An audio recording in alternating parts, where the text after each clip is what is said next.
Hey guys, welcome back to the Allegheny Crossing YouTube channel. Thanks for hanging out with me for a bit. As you can see, I'm back here in the train room. I got back from the York show a couple of days ago and really had a great time at the show. I really enjoyed myself. Today I want to highlight some of my experiences at the show, show you some of the things that I saw, give you some of my thoughts on how the show went, as well as show you some of the items that I purchased at the show. So I hope you sit back and relax and enjoy this video.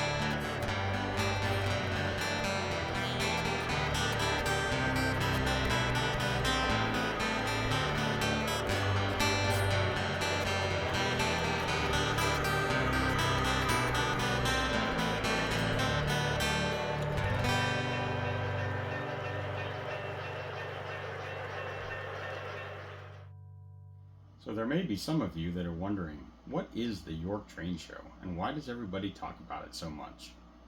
Well, today I'd like to give you a little bit of a background and overview of the show so that you might understand it a little bit better. The York Train Show is a biannual show held in the spring and the fall of the year, and it is put on by the Eastern Division of the Train Collectors Association. It is held in York, Pennsylvania at the York Fairgrounds. It is currently a 3-day show on Thursday, Friday, and Saturday. Thursday is only open to Train Collector Association members and their guests, whereas Friday and Saturday are open to the public. There are a series of halls at the show. There are 2 dealer halls, orange and purple, and then there are several member halls, red, white, blue, silver, and black. As a TCA member, you can attend any hall for the entire show. As a member of the public, you are only allowed in the orange and the purple dealer halls. If you become a TCA member, then you can attend the entire show for the entire time. It is such a huge show that it is very difficult to see everything in just one day. So if you're new to the show or considering going, I would highly recommend at least spending 2 days minimum, if not all 3. Whether you're into O gauge, O scale, HO, G, Z, N, S, and anything in between, you'll find something for you. There is so much product there, it is really overwhelming. And they are bound to have something that you will want to take home with you. So hopefully that gives you a little bit of a background on the train show. And if you haven't attended, I highly recommend checking it out because it's well worth your time. Now I'd like to share with you some of my experiences from my trip to the York Train Show. This year I attended the show on Thursday and Friday.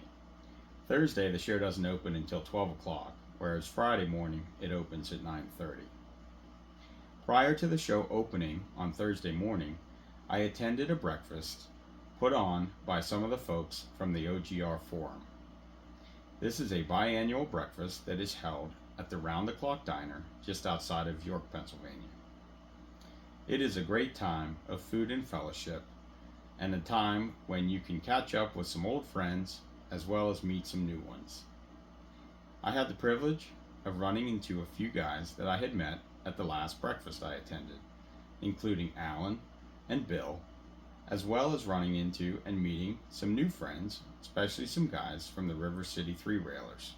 Thank you, Peter, for organizing this breakfast. A great time was had by all. After leaving the breakfast, I went over to the fairgrounds to see what was happening prior to the opening of the show.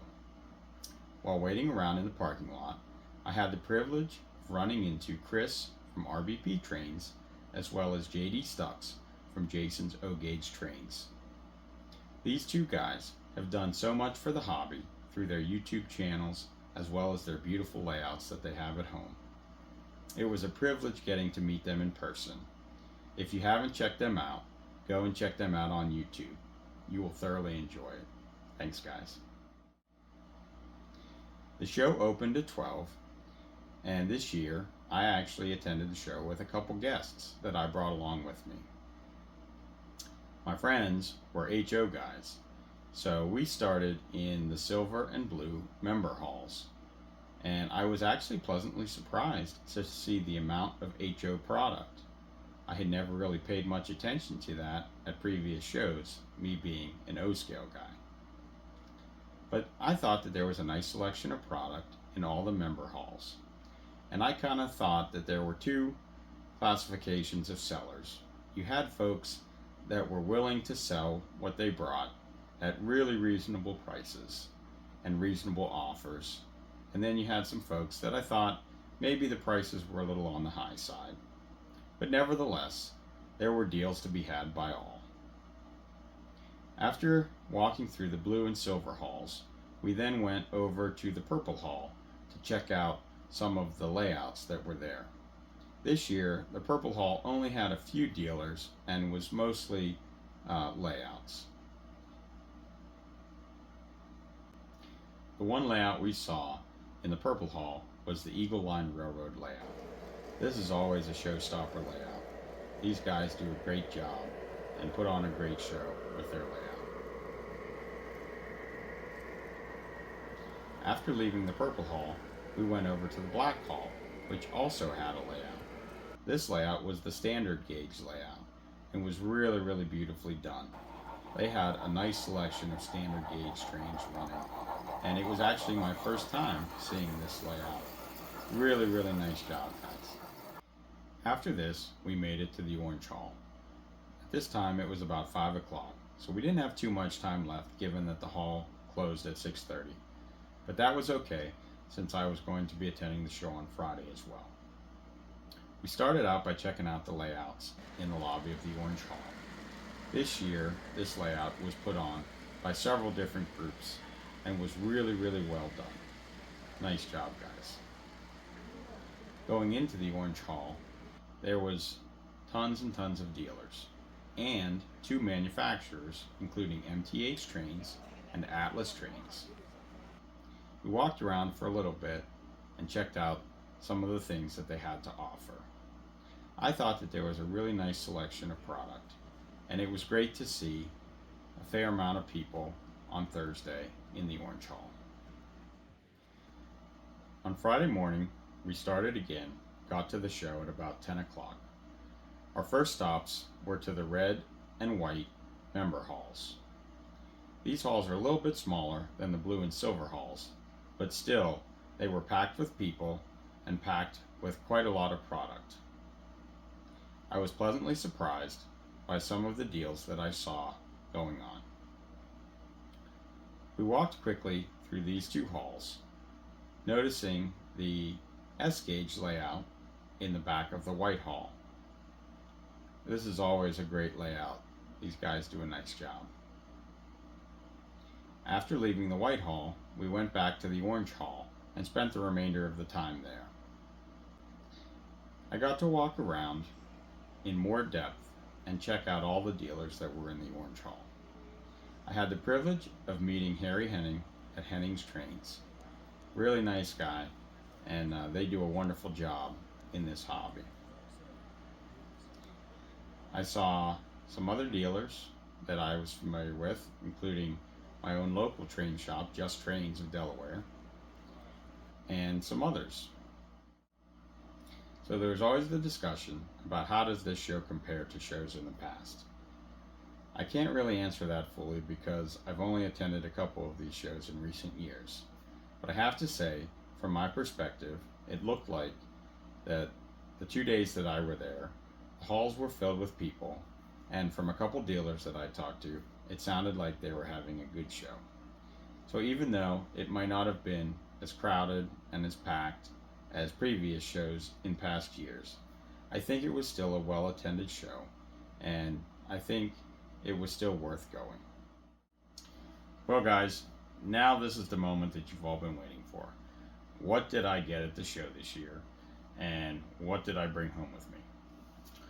So, my goal this year was to get some rolling stock for my layout that was a little outside the box from the couple railroads that I feature here on my layout. You may or may not know that this layout behind me is featuring the Pennsylvania Railroad, the Western Maryland Railroad, Baltimore and Ohio, and the Chesapeake and Ohio Railroads. And while I have a lot of cars and rolling stock in these road names, what I was lacking was some rolling stock from other road names around the country that would have been seen being hauled by these railroads. So my goal this year at the York Show was to pick up some rolling stock that I could add to my trains to make them look a little more realistic, and also to add a little bit of color with some cool paint schemes that I like. The first car that I purchased was this Pennsylvania Railroad wrecker material car. I like this car because it is a great addition to my wreck train that I have compiled here. It has the bright yellow paint scheme that matches the work caboose on the end of this wreck train. This car is an MTH Premier car, number 20-9005E.